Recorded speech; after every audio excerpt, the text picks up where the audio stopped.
Hmm? Oh. Hello once more, stranger. I didn't think I'd meet you here again so soon. One would assume you'd have learned your lesson by now. No, I don't mind. The company is quite nice. I just didn't expect it. Most people don't come here often, and when they do, I'm the last person they want to see. That's why I always stand in the far corner of the bar, but somehow you still find me every time, no matter how invisible I try to make myself. Well, I suppose most of the guests don't want to pay me any mind. I could probably be dancing on the tables and they'd still act as though I'm not here. But I don't blame them. This town is not the only one that acts this way. I suppose I've gotten used to it by now, blending into the background wherever I go. It might just be for the best. They must find people like me repulsive. Strangers, invading their community and safe spaces, like hungry beetles breaking into an anthill, ready to destroy their colony. If I'm not prey, then surely I must be a predator, a hazard to their safety. You, however, don't seem to have that kind of mindset. You're one of the few people I've met who didn't. Maybe it's because I only ever find myself in small, reclusive towns, where everyone tends to share the same frigid ideologies, and those who don't, leave as soon as they can. Though, I doubt the bigger cities would make me feel any more welcome. I imagine it's just more loners, and if you're lucky, a bit less judgment. But, in the end, it's the people who act this way, not the town itself. It's part of their nature. Back in the day, it was necessary to keep group morale high and be wary of outsiders. Being associated with the wrong individuals could very easily mean your demise, while being around good people and staying together would secure the survival of the tribe. It must have stuck somewhere, deep down in their being, a testimony to times long gone, a past that most people forget about all too easily. Quite a few behaviours were formed in the earliest times of humankind, and no living person may ever realise just how many. All those little things that don't fully make sense, the ones that have become too normal to question, and some that seem much too obvious to even consider. People adapt, yeah, but for the most part as a species, more is added rather than replaced or removed. The core will forever stay the same, forming similar thoughts and patterns no matter how much time has passed, how many new things have been learned or implemented, and still, it's expected to behave as though the human being is fully equipped for today's life, despite everything suggesting the contrary.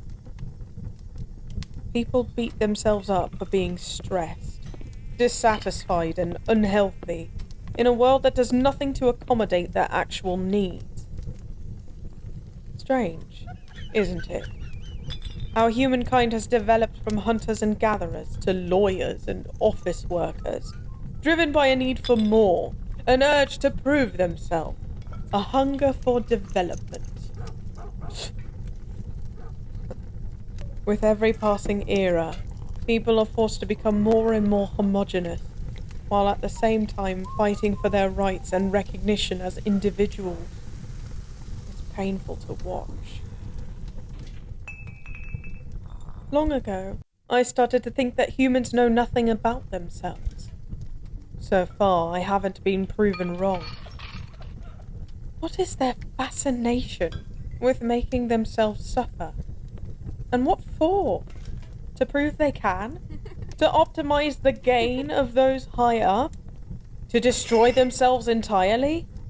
I mean, certain things make sense to have, but not in the way they're being treated. How long will it take for people to realise? And how much longer for things to actually improve, if they ever will?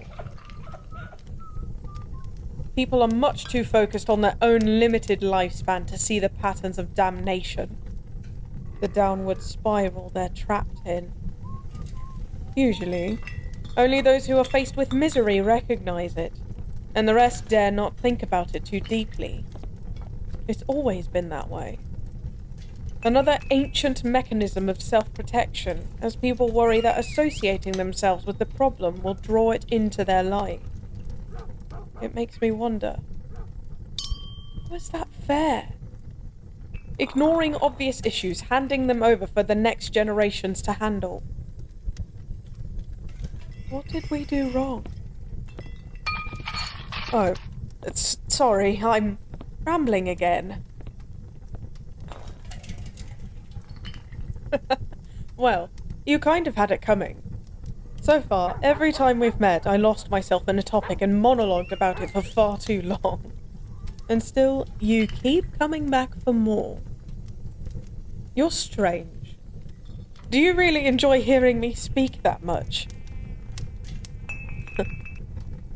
I guess I'm so used to talking to myself without anyone listening, I just forget you're here. It wasn't always like this, you know? There was once a time when people cared about me, when I had a family. People who heard me, made me feel loved. I used to be someone, but not anymore. I've become a nobody. Nothing but another stranger passing through. Somebody you avoid today and forget about tomorrow. You know, I can't remember the last time somebody genuinely smiled upon seeing me again.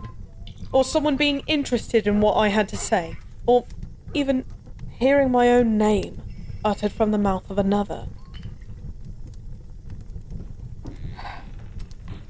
I've come to realise that a name is so much more than just a word. It's an identity. The link to a whole being made up of memories and experiences. Hearing somebody call it is like reaching into the deepest depths of your being. Like somebody holding your beating heart within their hand. A connection to your innermost self. And forgetting such a name is, well, it's like losing yourself entirely. Not a single soul remembers who I am, who I was, and there's nothing I can do to change that. I want to be open with you. As much as I enjoy your company, I've been here far too long. It's time for me to move on soon. When you're somebody like me, you can't stay in one place for more than a few years at a time. And since I'll be leaving anyways, I might as well tell you the truth. You might deem me a lunatic, but it makes no difference whether or not I say this, whether or not you believe me. Take it as a metaphor, if you will, or perhaps the rambles of a drunkard. But a long time ago, long time ago, I used to be a god. People used to worship me, pray to me every night. And now, I'm nothing. A nameless nobody. A stranger at a bar. An outsider in a tightly knit community. Just another face to pass by and forget about. You see, the story I told you, it was my own. And you won't find it in any books of myth and legend. Because by the time people had forgotten about it, neither pen nor paper had been invented. Language was barely developing back then, so there was no way of immortalizing it. I might be the only one who remembers. And sometimes I start to doubt if it even happened to begin with. Maybe I'm no fallen god after all, but only a victim of my own imagination. I have nothing to prove it. Only the memories of millennia I lived, constantly running from myself. But whatever I am, it doesn't really matter, does it? In the end, it doesn't change my situation. It doesn't make a difference. And to you, I won't be more than a drunken stranger either way. You will forget about me, or you will die, while I waste away underneath the pressure of this meaningless existence. I told you about how my former followers were forced to revert or die. And so they did. And my name died with them. My strength, my power, my influence. I've become nothing more than a hermit. A meaningless shell of human flesh, abandoned by magic. You can't believe in something you've never even heard of. And you can't revere a dead god. I still remember one lovely youngling leaving us little offerings in a secret place after they'd been forced to give us up. A quiet act of devotion to us and rebellion against their oppressors. But even that faithful youth eventually grew old and died. The last soul that believed in us. I kept them close to me for as long as I could when my power faded. But then I fell, forced out of the sky and into a dark, cold world. A world that had already turned its back on me, pushed me aside to make space for new beliefs. For thousands of years, I have been treated like filth. I don't blame them. I'm not really upset. I wish it didn't have to be like this. And I wish I understood why this is happening. Why have I been cursed to live this way? I used to be so strong, so bright. Everything that made me who I was has fallen off me like dried soil. And now, there's nothing left but raw dirt underneath. Nothing that shapes me, nothing that holds me, nothing that matters. What a strange feeling to lose yourself this way. Not even I recognize myself anymore. The longer I look into a mirror, the more that image twists, until I don't remember who I once was, who I am, until there's nothing left that defines me anymore. Sometimes I wonder, what's the point? If there was anything I could do to change it, I would.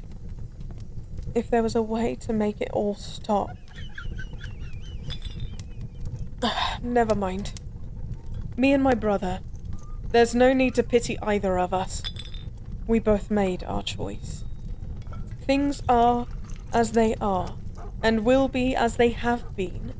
Though sometimes I wish I could see him again. A couple 100 years of togetherness is nothing compared to thousands being apart.